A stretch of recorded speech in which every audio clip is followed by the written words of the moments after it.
Oh Seb, on t'attend. Ouais, attends, je suis au bureau. Ah, putain, on peut pas être tranquille. Ah, mince. Bonjour à tous. Bienvenue à mon potager en ligne.fr au jardin de la Tuilerie.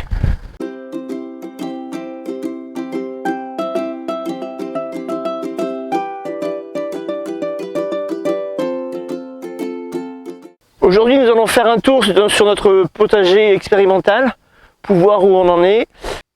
Suivez-moi. Ok, alors là, la première chose qu'on va voir, c'est l'ail des ours. Voir si ça a pris. On les a plantés, on les a semés vers janvier ou février. Donc là, il y a l'ail des ours. Bon, ça, c'est pas de l'ail des ours. Ah si, ça c'était de l'ail des ours que j'ai déterré. Voilà. Et elles ont fait leurs fleurs. Et normalement, ça s'est ressemé. Voilà, donc ça, vous le prenez. Vous prenez une feuille. Ça doit sentir l'ail.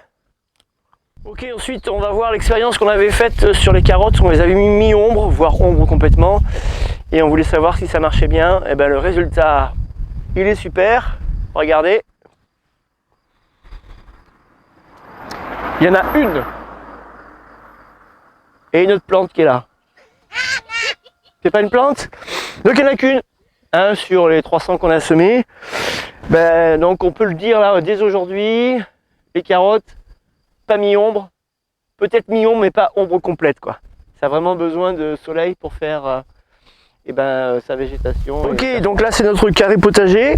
On avait dit au départ que ce carré potager était une erreur, mais on l'a quand même gardé parce que je remonte tout le temps l'erreur lors des formations, initiation à la permaculture ou autre. Et on peut voir donc du coup les oignons perpétuels. Ils ont bien monté, il y en a de plus en plus. Hein. La polémique c'était oui, on a des oignons perpétuels, mais là il y en a combien? Une petite dizaine maintenant. L'année prochaine il y en aura une petite vingtaine. Moi j'implante entre 3000 et 5000. Et à moi tout seul ou avec ma femme, on en mange peut-être 1000 chacun, quoi 1000 à 2. Donc c'est bien beau hein, du perpétuel, ça repousse. Mais on ne se voit pas manger que 5 oignons chaque année quoi. Bon, bref, le petit coup de gueule, hashtag c'est bien le perpétuel, mais il faut voir si ça nous fait vivre. Ensuite on avait mis de la fraise, on voit que ça pousse.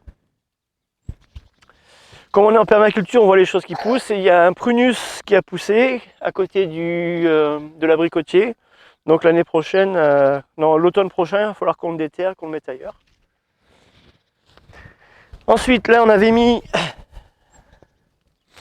de la fraise, donc ça marche bien, hein, ça a poussé.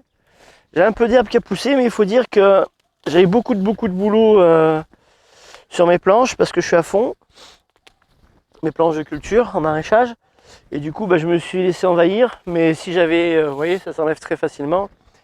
Si j'avais été attentionné et rigoureux, il n'y aurait pas tout ça. On avait fait un essai également de pommes de terre sous broyat. Donc vous voyez la ligne. Il faut toujours calculer le ratio travail et rendement. Donc vu le peu de travail qu'on a fait pour faire ça, même s'il n'y a que 10 kg ou 20 kg, on en sera content. Bon, les 20 kg ça m'étonnerait, mais les 10 ils peuvent y être, hein, selon comment ça va être enrichi. Voilà.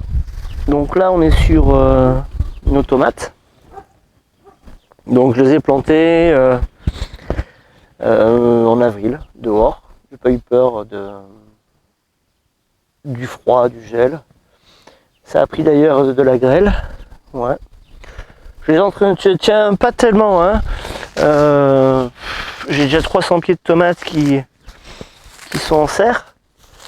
Mais pour vous, voilà, je fais vraiment le minimum. Pourquoi je vous fais le minimum pour vous? C'est pas juste pour vous, hein, c'est pour me dire que j'ai un petit potager, j'ai pas trop le temps. Est-ce que si je suis pas tout le temps, ça merde un peu? On verra. Voilà. Sachant que je compte sur vous pour en prendre soin. Hein, c'est pas parce qu'on a un petit potager qu'il faut pas en prendre soin. Voilà. Du coup, le prunus, il a pris encore 20-30 cm. Hein, on le voit. Ça, c'est les pousses de l'année, 30 cm. Donc, je pense que l'année prochaine ou dans 3 ans, il sera bien plus grand que moi.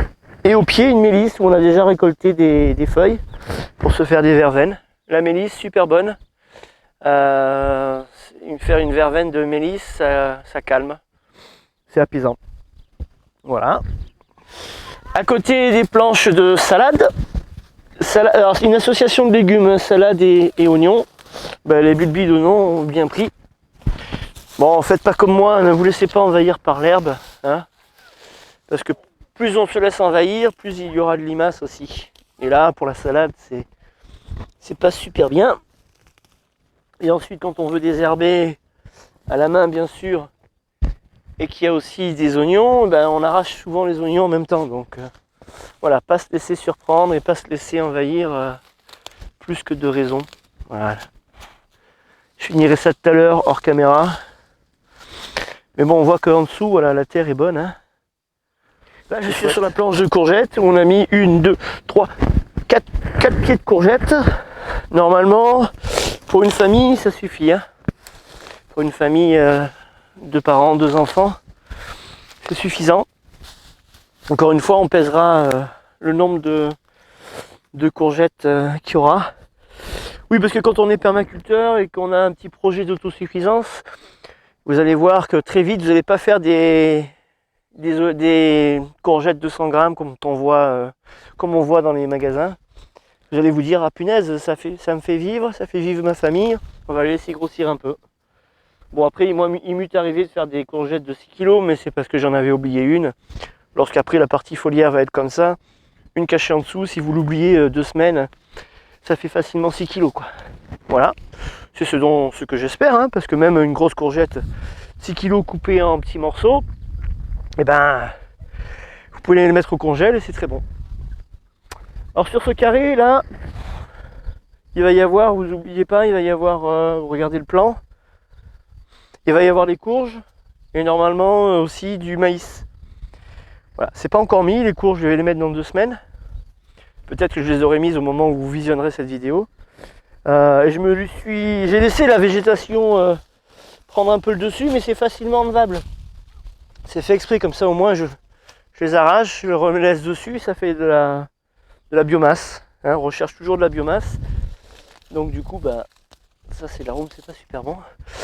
Du coup, bah, ça va me faire de la biomasse et ça va faire de la nourriture pour mes courges qui sont très très gourmandes. Hein. Ok, là c'est ma planche de radis qui, elle, a la même exposition que les carottes de tout à l'heure. Et c'est pas terrible. C'est vraiment pas terrible. Vous voyez, ça c'est rien, ça c'est pas un radis quoi. Hein. Alors que j'en ai fait déjà toute une serre, j'en ai sorti peut-être une 50aine de bottes de 30 radis. Là c'est le premier semis que j'ai fait et il n'y a rien quoi. Hein.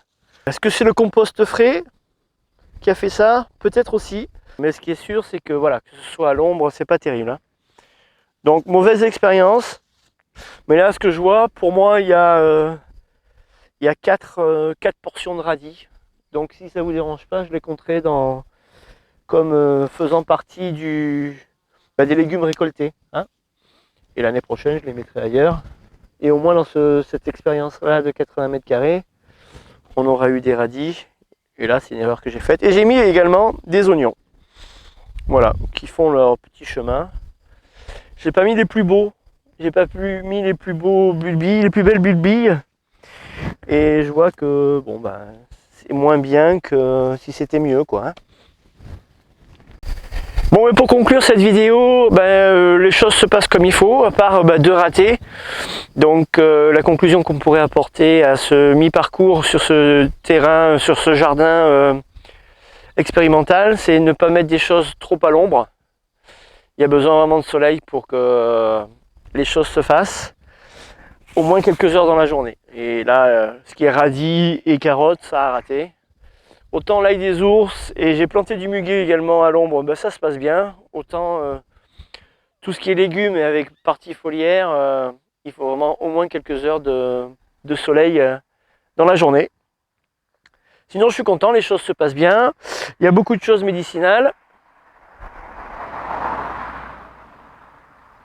Il y a des fruits, hein, cerisiers, abricotiers, prunes, fraises et vignes.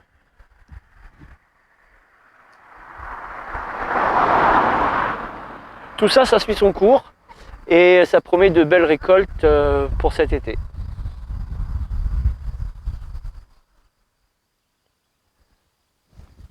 Je vous dis à bientôt sur mon potagerenligne.fr.